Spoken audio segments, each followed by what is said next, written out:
So we're doing this here in the Indo-Pacific in three distinct ways.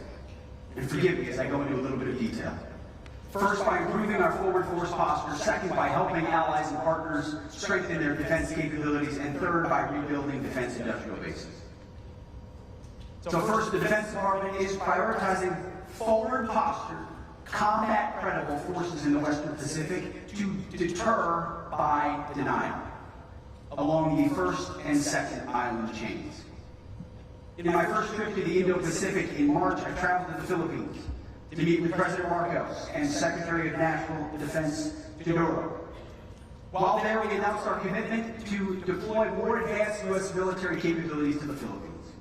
We announced the inaugural overseas deployment of Nemesis, a U.S. Marine Corps mobile anti-ship missile system to the Philippines.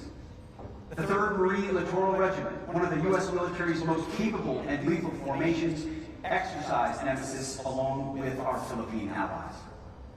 Together, we deployed the system to the Batanes Islands on the Luzon Strait between the Philippines and Taiwan.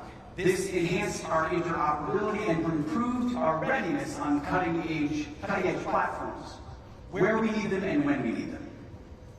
We also announced that the U.S. Special Operations Forces and Philippine Marines are training together on complex landing scenarios in the Batanes Islands. This demonstrates that our forces can conduct high-end operations in the most challenging of environments. I also had a chance to visit Tokyo and meet with Prime Minister Ishiba and Defense Minister Nakatani. We announced that we're upgrading U.S. Forces Japan headquarters.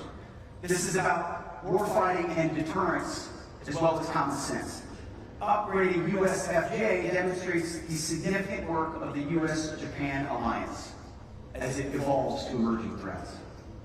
It also reflects the progress the alliance has made toward improving interoperability and strengthening Japan's capabilities. And this summer, the U.S. Army has plans to conduct its first ever live fire test of its mid-range capability system in Australia. This will be the first time that system is fired west of the international date line. The first time it's been tested on foreign soil. Deployments like this represent a commitment to the region, and there are many more planned.